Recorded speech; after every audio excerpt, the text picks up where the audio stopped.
Yolo semuanya, kembali lagi sama Wamdo di sini. Pada video kali ini tentunya kita akan melanjutkan alur cerita dari anime yang membuat kalian semua mencari tutorial menjadi seekor Shota biar para onesan Shotakon mau bermain sama kalian. Tapi sebelum kita mulai videonya, tolong di-push dulu tombol subrek, like, dan aktifin lonceng notifikasi di bawah biar kalian semua gak ketinggalan alur cerita anime gua yang lainnya. Oke, tanpa berlama-lama lagi, inilah dia Seiken Gakuin episode ke-8. お嬢様には内緒ですよ、レオくん。私の名はスカーレット・カラミティ、不吉の象徴。 Scene berlanjut dengan memperlihatkan masa lalu menyedihkan yang menimpa seorang bayi keluarga kerajaan yang baru aja terlahir. Di mana karena si bayi yang lahir di tengah bintang Scarlet Calamity, ia pun terpaksa akan dimodiarkan dan dianggap tidak pernah terlahir. Akan tetapi, Menteri Kristalia menentang keputusan tersebut. Alih-alih akan melaksanakan tugas memodiarkan si bayi, si Menteri Kristalia malah membawanya pulang, yang kebetulannya ia juga memiliki bayi seumuran dengan si bayi Scarlet Calamity tadi. Dan pada akhirnya, kedua bayi itu pun tumbuh bersama, menjadi dua gadis yang kelewat kawaii. Regina yang telah mengetahui jati dirinya pun memutuskan untuk terus menyembunyikan identitasnya, dan dirinya lebih memilih untuk terus menjadi saudari sekaligus mate pribadinya Celia. レギーナ・レイ・オルティリーゼ、知っているのは18正体の仲間だけです。 Setelah menjelaskan asal-usul dan situasinya, Regina pun memberitahukan ada dua kunci yang bisa mengendalikan kapal itu. Yang pertama ialah adiknya, yaitu Altiria, dan yang kedua ialah roh kendali Carbuncle yang sedang bersamanya saat ini. Mengetahui kekhawatirannya Regina, Leo pun memberitahukan situasi kapal yang telah dibajak oleh beberapa ajin. Dia juga memberitahu Celia dan yang lain kini sedang mencari celah supaya bisa keluar dari situasi tersebut. Maka dari itu Leo mengajak Regina untuk segera menyelamatkan Putri Altiria bersama-sama. この子に案内してもらいましょう。 Scene berpindah di aula para tamu. Fenris yang mencoba mendapatkan sedikit informasi pun malah mendapatkan ancaman dari para ajin yang akan meledakkan para tamu jika Fenris dan yang lain nekat menggunakan Excalibur mereka. Mengira mereka nggak bisa melakukan apapun, namun ternyata Fine diam-diam telah menganalisa maken bomnya si Jakuto lewat salah satu bagian Excaliburnya yang telah ia sembunyikan di dekat lampu gantung. Celia yang terkejut pun bertanya sejak kapan Fine melakukannya. Fine pun memberitahukan bahwa ia telah memasangnya sebelum pesta dimulai, yang mana itu ia lakukan hanya untuk menganalisa struktur kapal perang Hyperion. Demi bisa keluar dari situasi mereka saat ini, Fine meminta Celia untuk mengulur waktu selama 1 detik supaya ia bisa menghalangi sinyal bom yang ada di makennya Jakuto. Setelah menyanggupinya, Celia rupanya berniat menggunakan kekuatan ratu vampirnya supaya tidak ketahuan oleh para ajin.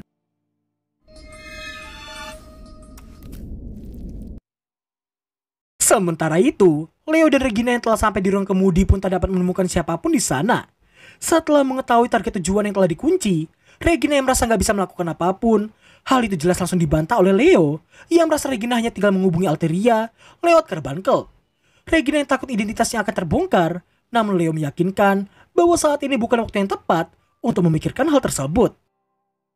妹を助けに来たんです。少年のくせに見たこと言うんだもんな。 Demi menyelamatkan sang adik, Regina memutuskan untuk menuruti ucapan Leo yang terkesan sangat dewasa baginya.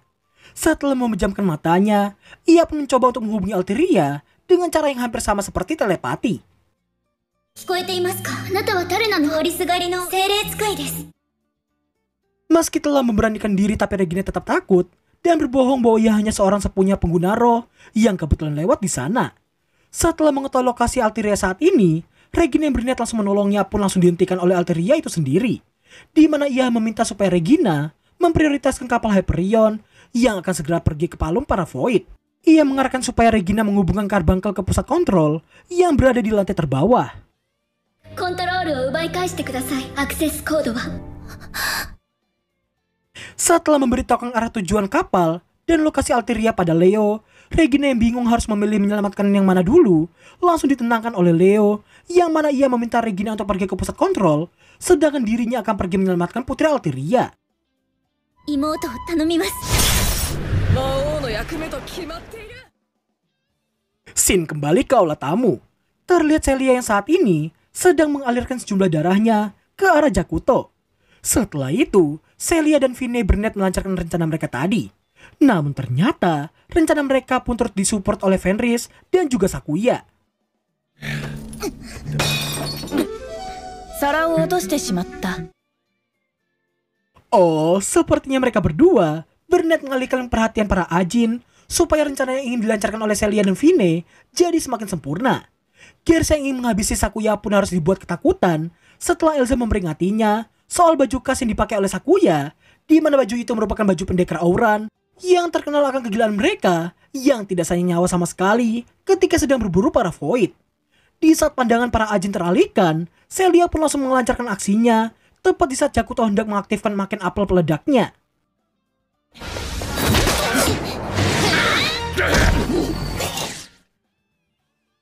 Sungguh kerjasama yang sangat epik.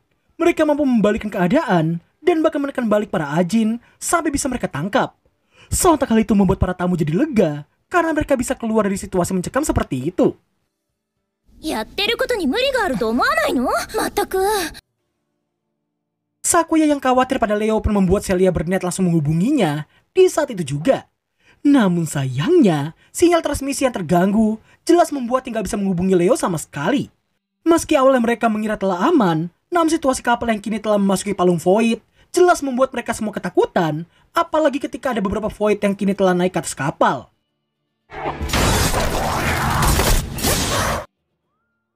Jumlah yang terlalu banyak jelas membuat mereka semua kewalahan dalam menghadapinya.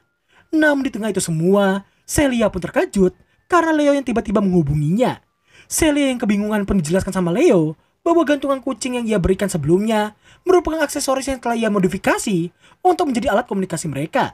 Setelah menjelaskan situasi mereka masing-masing, Leo meminta Celia untuk menolong Regina yang mau pergi ke pusat kendali kapal itu.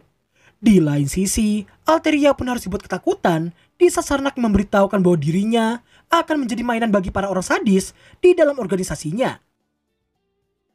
Scene berpindah memperlihatkan Regina yang kewalahan menghadapi banyak Void sekaligus. Namun tak lama kemudian,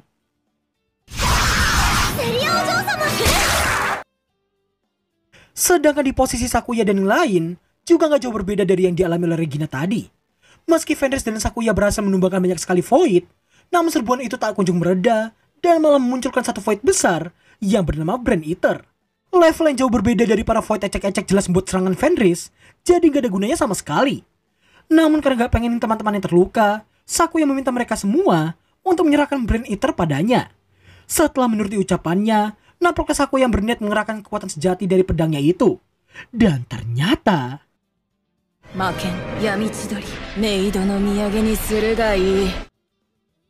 Scene kembali ke Regina dan Celia yang terus menerobos hingga sampai ke pusat pengendali kapal Hyperion. Di tengah Celia yang menjadi tameng, nampaknya Regina yang akan menghubungkan Carbuncle supaya bisa mengambil kembali kendali kapal tersebut. Dan rupanya, hal yang membuat Regina terkejut tadi ialah akses kode kapal itu yang menggunakan bintang kelahirannya Regina. Scarlet Calamity で読むべき星の名前。 Sementara itu, terlihat Giraffe yang mendapatkan takdir tragis karena ia tidak diajak oleh Sarnak untuk menaiki pesawatnya. Namun di tengah ketakutan yang dialami Alteria, ia terkejut karena si sepuh pengguna roh yang menepati janjinya. Gak cuma itu, Sarnak harus dibuat terkejut karena pesawatnya yang seperti ditarik oleh sesuatu. Dan ternyata...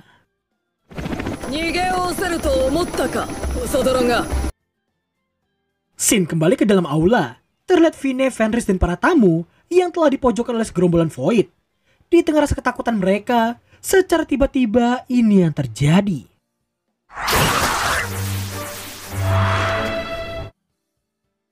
Lagi-lagi Seri datang menyelamatkan mereka atas perintah tuannya. Meski jengkel karena terus diperintah seperti itu, tapi Seri tetap senang karena tuannya mau mempercayai Fine dan kawan-kawan.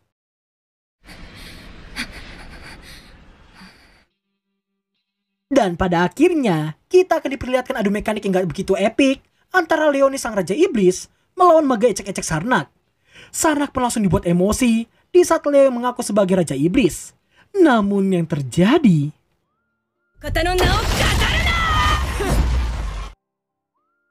Ngakunya sihir legendaris, tapi bagi Leo itu hanya sekedar sihir dasar yang ia kembangkan 1000 tahun yang lalu. Dan jelas hal itu tak akan mempan padanya.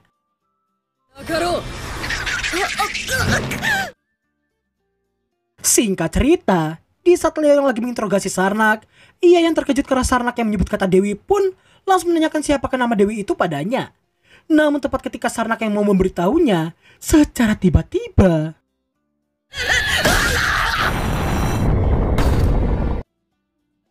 sontak Leo pun sangat shock karena ternyata pedang yang berujuk keluar dari tubuhnya Sarnak adalah pedang pemongkat Raja Iblis yang bernama Zogstar Mezekis, sang pedang pembasmi. Terkejutnya Leo bukan hanya karena hal itu, melainkan juga karena bahkan pedang legendaris sekalipun bisa tenggelam dalam kegilaan dan berubah menjadi Void Lord seperti saat ini. Tanpa pikir panjang, Leo langsung mengerahkan sihir tingkat 8 miliknya.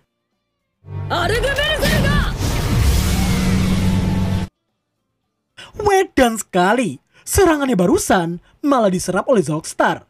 Leo pun semakin terkejut karena kekuatan asli pedang legendaris itu yang tidak lenyap meski telah berubah menjadi Void Lord seperti itu.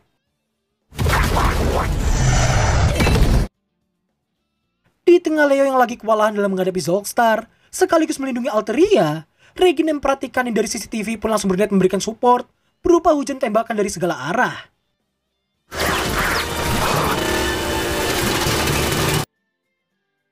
Gak cuma hujan tembakan saja, bahkan Regina juga memberikan support berupa rudal single target yang langsung memberikan damage yang cukup besar kepada Void Lord itu.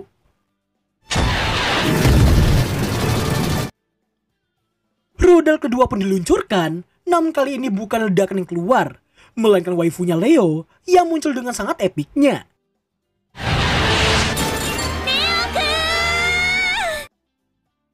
Berkat bantuan Regina, Void Lord itu pun berhasil ditahan untuk sementara waktu. Namun jelas si Void Lord tak tinggal diam, yang mana ia terlihat memunculkan beberapa Void Gate untuk memunculkan sejumlah Void ecek-ecek. Melihat hal itu, Celia pun diminta untuk mengulur waktu seperti sebelumnya. Setelah menurutinya nampaklah Leo yang bersiap untuk mengerahkan ultinya. Sampai pada akhirnya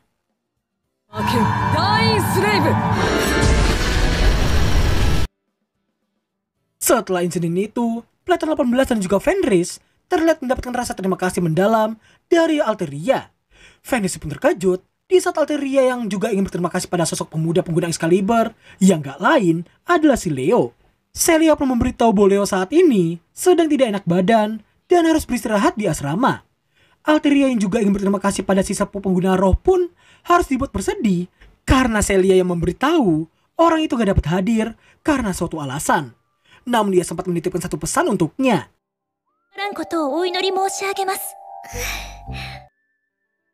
Di lain sisi, nampaklah sang Raja Iblis yang lagi-lagi terkena nyeri otot usai mengerahkan kekuatan Maken dari slave-nya. Namun tak lama kemudian, Regina datang untuk memberikan perawatan khusus untuknya. Di mana Regina yang tadinya hanya menggoda kayak biasanya dan masih menyebut Leo dengan sebutan Sonen alias bocil, namun hal itu berubah untuk sesaat ketika Regina memberi Leo sebuah hadiah yang bakalan membuat para jomblis kayak gua iri melihatnya.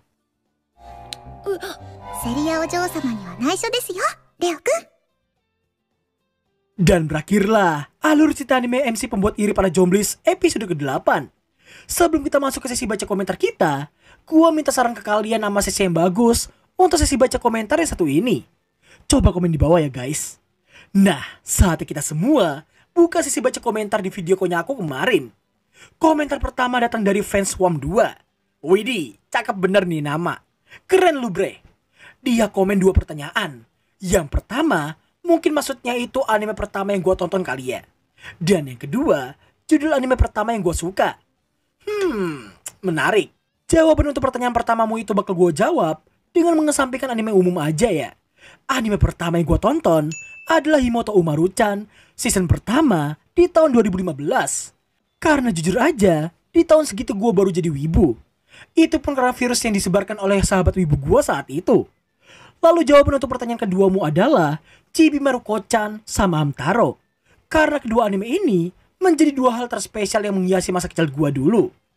Oke, kita lanjut ke komentar kedua dari Goblin 2557. Waduh, kayaknya bakal panjang banget nih. Yang pertama, abang waifunya siapa aja. Yang kedua, game kesukaanku. Yang ketiga, udah jadi wibu dari kapan? Oke, gua jawab ya. Waifu gua di anime Konyaku itu Mia.